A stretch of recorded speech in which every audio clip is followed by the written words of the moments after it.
ঢোল করতাল বাজিয়ে জগন্নাথ মহাপ্রভুর প্রসাদ বিতরণ তৃণমূল মুখপাত্র কুণাল ঘোষের। এদিন সাত সকালে বাড়ি বাড়ি গিয়ে জগন্নাথ ধামের প্রসাদ বিলি করলেন কুণাল ঘোষ ও স্থানীয় কাউন্সিলর আয়ন চক্রবর্তী। একটি ভ্যানে করে ২৮ নম্বর ওয়ার্ডে কাউন্সিলর আয়ন চক্রবর্তীর উদ্যোগে এদিন দীঘা জগন্নাথ মন্দিরে প্রসাদ বিলি করা হলো। ওয়ার্ড জুড়ে কার্যত ঢোল করতাল বাজিয়ে এলাকায় ঘুরে বিলি হলো প্রসাদ। প্রসঙ্গত মুখ্যমন্ত্রী মমতা বন্দ্যোপাধ্যায় উদ্বোধনের সময় আশ্বাস দিয়েছিলেন যে রাজ্য জুড়ে জগন্নাথ ধামের প্রসাদ বাড়ি বাড়ি বিতরণ করা হবে। সেই মতো এবার কলকাতা স্থানীয় কাউন্সিলরদের পক্ষ থেকে নিজের এলাকায় প্রসাদ বিতরণ করার কর্মসূচি গ্রহণ করেছেন। তবে এই কর্মসূচি দুয়ারে রেশনের মাধ্যমে রেশন ডিলারদের পক্ষ থেকে জগন্নাথ ধামের প্রসাদ বিতরণ করার কর্মসূচিও গ্রহণ করা হয়েছিল।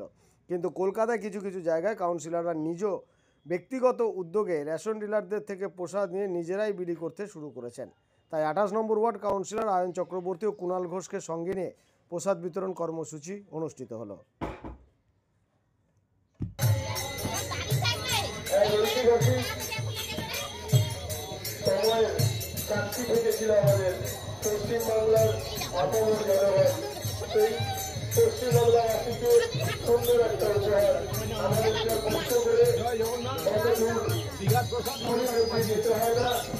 আমাদের ২৮ নম্বর ওয়ার্ডের ভূমিপুত্র মাননীয় শ্রী কুণাল ঘোষ মহাশয় এবং উপস্থিত রয়েছে ২৮ নম্বর ওয়ার্ডের পৌর প্রতিনিধি মাননীয় শ্রী আয়ন চক্রবর্তী মহাশয়।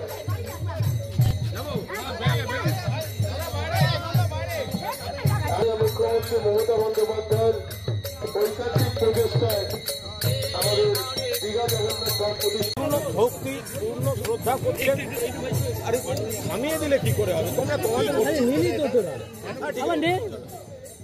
দেখুন, এখানে কোনো বিতর্কের ঝড় নেই। মমতা বন্দ্যোপাধ্যায় দীঘায় জগন্নাথ ধাম তৈরি করেছেন, জগন্নাথ মন্দির হয়েছে, পুজো হচ্ছে এবং মমতাজি ঘোষণা করেছেন পবিত্র প্রসাদ সেটা সকলকে এখানে দেয়া হবে। এবার সকলকে যে দেয়া হবে তো সেই পরিকল্পনা অনুযায়ী আমাদের এখানে ২৮ নম্বর ওয়ার্ডের কাউন্সিলর চক্রবর্তী আমরা এই এলাকায় বাড়ি বাড়ি এই প্রসাদ দিতে বেরিয়েছি। যারা প্রসাদ নিয়ে বিতর্ক করতে চাইছেন যিনি বা যারা এই বিজেপি, দেখুন তৃণমূলের সঙ্গে লড়াই করতে করতে ভগবানের সঙ্গে লড়াই করতে যাচ্ছে, জগন্নাথকে অপমান করে বসছে। বাড়ির থেকে ৩০ কিলোমিটার দূর বিরোধী দলনেতা, তার সময় হলো না জগন্নাথ দেবকে প্রণাম করতে যাওয়ার, তিনি কুৎসা করতে নেমেছেন। তো প্রসাদের মতো বিলি হচ্ছে। বিশ্বাসে মিলায় কৃষ্ণ তর্কে বহু দূর।